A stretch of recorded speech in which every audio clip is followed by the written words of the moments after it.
নমস্কার বন্ধুরা, আমি চলে এসেছি বাঞ্জন ব্লগের নতুন এক রেসিপি নিয়ে। সেটা হলো কাঁকরোলের চপ। আমি আজ কাঁকরোলের চপ বানিয়েছিলাম। বর্ষাকাল, বুঝতেই পারছো, বেশ খেতে ভালো লাগে। বর্ষাকাল নানা রকম চপ, সিঙ্গারা এসব খেতে বেশ ভালো লাগে। তো বানিয়েছিলাম, সেটা আপনার সঙ্গে শেয়ার করছি। দেখুন কেমন হয়েছে, জানাবেন। আপনারা অবশ্যই বাড়িতে বানিয়ে দেখবেন কেমন হয়েছে, খেতে বেশ ভালো লাগে। তো প্রথমে কাঁকরোল ভালো করে ছুঁড়ে নেব। কাঁকরোল যে বাইরে কাটা কাটা আঁশগুলো আছে সেটা ছুঁড়ে নেব ভালো করে। তারপরে দুফালি করে নিয়ে এইভাবে প্রত্যেকটা কাঁকরোল কেটে নেব। কেটে নিয়ে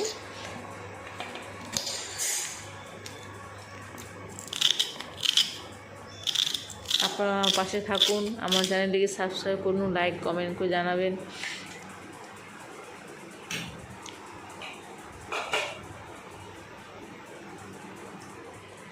এভাবে দুফালি করে নিয়ে কড়াইয়ে গরম জল করে এটাকে সেটু ভাপিয়ে নেব আর কি, যাতে ভিতরে বীজটা বার করতে পারি সেরকমভাবে। তো হয়ে গেছে দেখুন, এবার নামিয়ে নেব।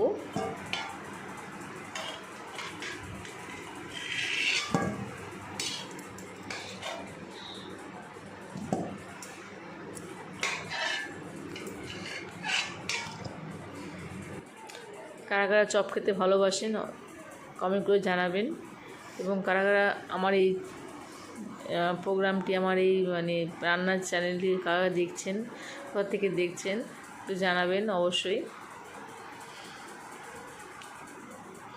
এইভাবে আস্তে আস্তে করে চামচ দিয়ে ভিতরে বীজটুকু বার করে নেব।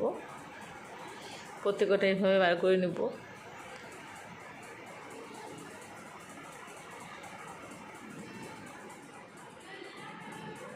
অনেক কাঁকরোল ভাজা, কাঁকরোল দিয়ে যে কোনো সবজি বেশ খেতে ভালোই লাগে। হ্যাঁ, বর্ষাকালে, বিশেষ করে বর্ষাকালে বেশ ভালো লাগে।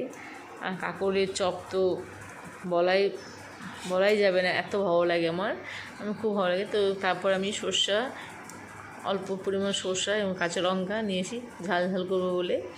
আর কাঁকরোলের থেকে বের করা বীজগুলো একসঙ্গে সামান্য পরিমাণে লবণ দিয়ে এটাকে বেটে নেব একটা পুর তৈরি করার জন্য।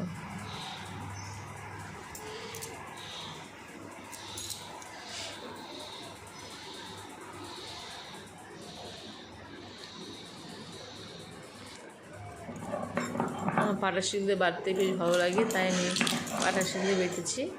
একটু মিহি করা যায় আর কি, মিক্সচারও হয়। তো এই চপ তৈরি করার জন্য একটা ব্যাটার লাগবে, তার জন্য আমি এখানে চালের গুঁড়ো,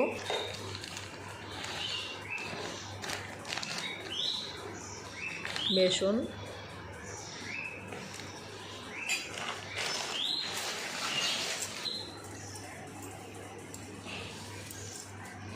দু চামচ সুজি,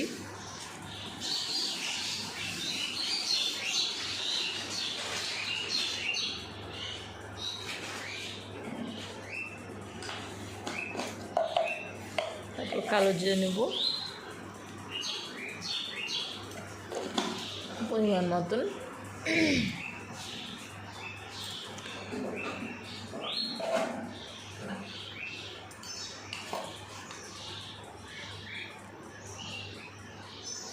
লঙ্কার গুঁড়ো, হলুদ, সামান্য পরিমাণের লবণ দিয়ে ভালো করে ব্যাটারটা তৈরি করে নেব। এদিকে কড়াই বসিয়ে অল্প তেল, আমি প্রতিটা রান্নায় দেখে থাকবেন আমি অল্প তেলে রান্না করে থাকি। তো অল্প তেলের মধ্যে প্রথমে পেঁয়াজ কুচি, হলুদ দিয়ে প্রথমে পেঁয়াজটাকে ভেজে নেব। তারপর যে পুরটা যেটা কি বেটেছিলাম আর কি বাটার শিলে, সেই পুরটা এখানে কড়াইয়ের মধ্যে দিয়ে দিব। দিয়ে পেঁয়াজের সঙ্গে ভালো করে নেড়ে চেড়ে সামান্য পরিমাণে লবণ দিয়ে ভালো করে নেড়ে চেড়ে এটাকে নামিয়ে নেব। ভাজা ভাজা করে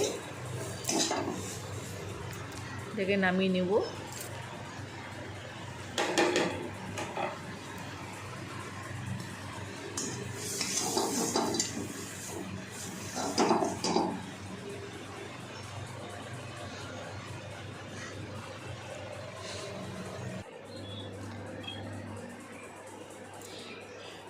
এবার ব্যাটারটাকে তৈরি করে নেব।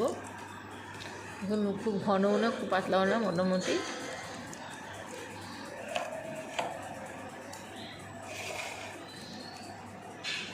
আমার ব্যাটারটা হয়ে গেছে। এবার আমি কাঁকরোলের থেকে যে বীজগুলো নিয়েছিলাম, সেই কাঁকরোলের যে ফাঁকা অংশটা আছে তার মধ্যে সেই পুরটা আমি এখানে দিয়ে দেবো। দিয়ে প্রত্যেকটা কাঁকরোলের মধ্যে এভাবে পুর দিয়ে দেখুন দিয়ে রেখেছি। এবার এর মধ্যে ব্যাটার দিয়ে আমি তেলে এটাকে ভেজে নেব।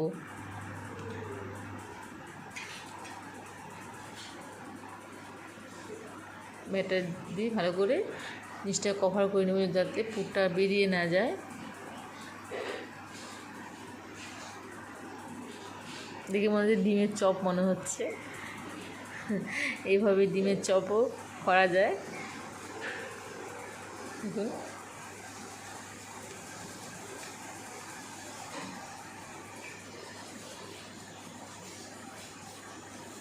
আর্ধেক ডিমের চপ হয় না, সেরকমই আর কি দেখতে এরকম লাগছে।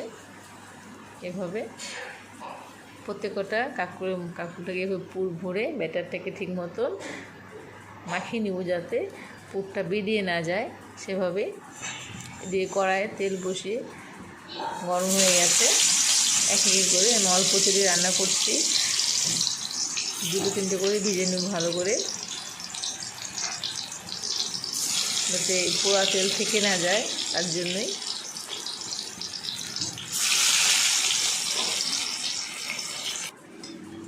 আর তেলটা একটু কম খাওয়াই ভালো স্বাস্থ্যের জন্য।